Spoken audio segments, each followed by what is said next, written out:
Selama mana belum mati, selama mana roh kita tidak melepasi halqum kita, maka di atas muka bumi ini setiap ucapan Bismillahirrahmanirrahim akan mendapat pahala.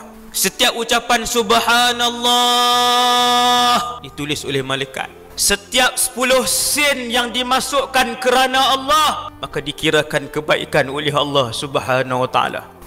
Maka ramai yang menyesal di malam pertama berada di alam barzakh. Ramai yang memohon kepada Allah mengulang-ulang, Rabbirji'un, boleh tak ya Allah kembalikan kami sebentar sahaja di atas muka bumimu. Untuk apa wahai yang meminta pada hari pertama di barzakh? La'alli a'malu salihan fima tarakt.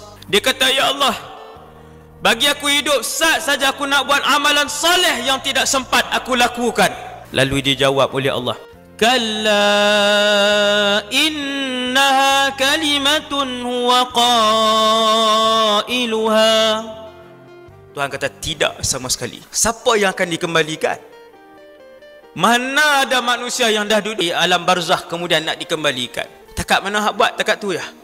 Wa min waraihim barzakhun ila yaumi yub'atsun. Allah Ta'ala kata, ni kita dah duduk alam barzakh, maka ayat ini dibacakan kepada saya yang hidup dan tuan-tuan yang hidup untuk kita mengambil iktibar, untuk mula mengisi keseluruhan kehidupan kita dengan ibadah dan mencari redha Allah.